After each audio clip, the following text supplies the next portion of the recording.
Assalamualaikum warahmatullahi wabarakatuh. Alhamdulillah ya, hari ini kita bisa berkumpul kembali belajar tematik tema 3 MUPEL PKN. Nah, hari ini kita akan membahas tentang sila Pancasila yang keempat ya.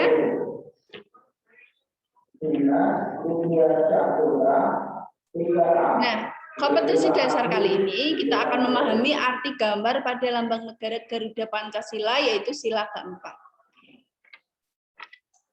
Nah, landasan keitaiannya, maka disebabkan rahmat dari Allah, kamu berlaku lemah lembut terhadap mereka. Sekiranya kamu bersikap keras lagi berhati kasar, tentulah mereka menjauhkan diri dari sekelilingmu. Karena itu memaafkanlah mereka, mohonkanlah ampunan bagi mereka, dan bermusyawarahlah dengan mereka dalam urusan itu. Kemudian apabila kamu telah membulatkan tekad, maka bertawakallah kepada Allah. Sesungguhnya Allah menyukai orang-orang yang bertawakal kepadanya. Quran surat Ali Imran ayat 159. Nah, surat tadi adalah bertujuan untuk supaya kita itu dalam menyelesaikan masalah itu menggunakan musyawarah. Nah, kali ini kita akan belajar musyawarah dan gotong royong. Ya, nanti anak-anak bisa menceritakan pengalaman dalam melakukan musyawarah dengan tepat ya. Nah, kali ini kita akan membahas sila Pancasila yang keempat, yaitu kerakyatan yang dipimpin oleh hikmat kebijaksanaan dalam permusyawaratan perwakilan yang berlambangkan kepala banteng. Nah, sikap yang mencerminkan sila Pancasila keempat adalah musyawarah dan gotong royong. Nah, musyawarah adalah diskusi. Ya, musyawarah itu sama dengan diskusi. Ya, musyawarah sendiri bertujuan membahas suatu masalah dengan tujuan untuk mencapai keputusan bersama untuk menyelesaikan masalah tersebut. Jadi tujuan musyawarah itu untuk memperoleh kesepakatan bersama, terus menyatukan pendapat yang berbeda dan menambah wawasan. Ya, karena adanya musyawarah tadi kita bisa mendapatkan kesepakatan bersama yang akan dilaksanakan oleh semua anggota. Tadi Bu Sherly mencontohkan ketika di Zoom, ya, itu adalah ketika pemilihan ketua kelas, ada beberapa nama anak 3D yang dipilih untuk menjadi calon kandidat ketua kelas. Nah, suara terbanyak yang dipilih itu yang menjadi ketua kelas dan disepakati oleh semua siswa kelas 3D. Itu adalah contoh dari musyawarah. Nah, musyawarah merupakan salah satu cara untuk mencari keputusan bersama. Seperti tadi ya, contohnya ketika kita pemilihan ketua kelas. Nah, apa yang terjadi ketika keputusan langsung diambil tanpa musyawarah sebelumnya? Yaitu akan terjadi perdebatan, akan terjadi perselisihan atau pertengkaran. Terus keputusan yang diambil nanti tidak sesuai kesepakatan bersama. Nah, mengapa ya di sini? Mengapa perlu musyawarah dalam mengambil keputusan bersama? Supaya hasil kesepakatannya itu disepakati oleh semua siswa, tidak terjadi perdebatan di kemudian harinya. Seperti itu ya. Itu adalah kenapa pentingnya musyawarah ya, yaitu untuk mengambil keputusan bersama yang disepakati oleh semua anggota musyawarah. Seperti itu ya. Nah, apakah setiap anak, ini halaman 45 ya, apakah setiap anak boleh memberikan pendapat saat musyawarah? Nah, jawabannya adalah boleh.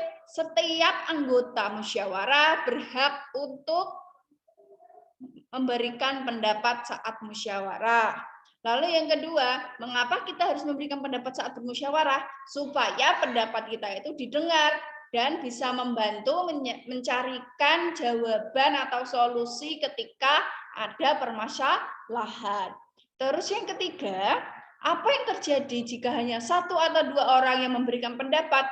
Maka biasanya kesepakatannya itu menjadi kesepakatan satu arah, hanya orang-orang tertentu saja. Ya. Terus yang keempat, apakah kita boleh memaksakan pendapat saat musyawarah? Jawabannya tidak boleh. Kita tidak boleh memaksakan pendapat kita untuk disetujui saat musyawarah. Karena di situ kita mengambilnya harus keputusan bersama, bukan keputusan individu atau sepihak.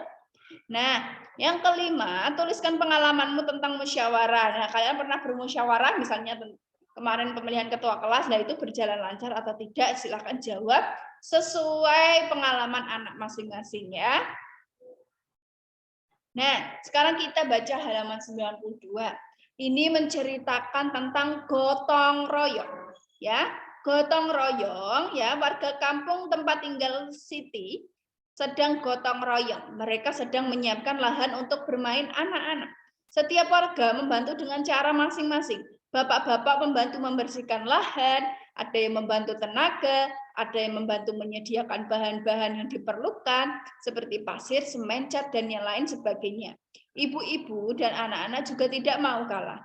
Ibu-ibu menyiapkan minuman dan makanan kecil. Anak-anak membantu membawakan makanan dan minuman. Nah, lahan tempat bermain dapat diselesaikan dengan cepat. Nah, karena adanya gotong royong itu, maka bisa diselesaikan dengan cepat. Anak-anak semuanya gembira karena dapat bermain di lapangan. Nah, sekarang ini adalah contoh gotong royong di lingkungan kita ya. Ada 3, yaitu lingkungan sekitar, di rumah, dan di sekolah. Gotong royong di lingkungan sekitar contohnya, bekerja sama membangun jembatan.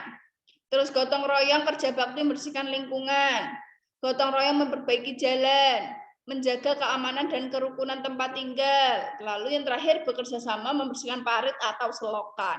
Terus gotong royong di rumah, ada bekerja sama untuk membersihkan rumah, bekerja sama dalam menjaga kerukunan, terus bekerja sama dalam merawat dan tanaman dan hewan peliharaan. Lalu yang terakhir adalah gotong royong di rumah, yaitu bekerja sama membersihkan kelas, bekerja sama membersihkan lingkungan sekolah, dan gotong royong menanami tanaman hias di tanaman. Nah, ini contohnya, kalian tulis di halaman 43 ya. Ditulis di halaman 43, contoh gotong royong. Ya, ini ditulis di halaman 43, nanti di besok kalau ketemu Bu Serli di sekolah dikumpulkan ya, akan Bu Serli nilai. Oke?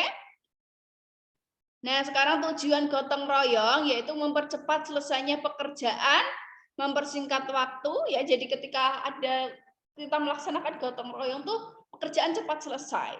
Terus waktunya jadi lebih singkat, terus kita menjalin kebersamaan dan pekerjaannya lebih ringan atau lebih mudah. Nah, itu saja dari Bu Serli hari ini. Semoga bermanfaat. Mohon maaf apabila ada kesalahan kata dari Bu Serli. Akhir kata, wassalamualaikum warahmatullahi wabarakatuh. Sampai jumpa di lain hari.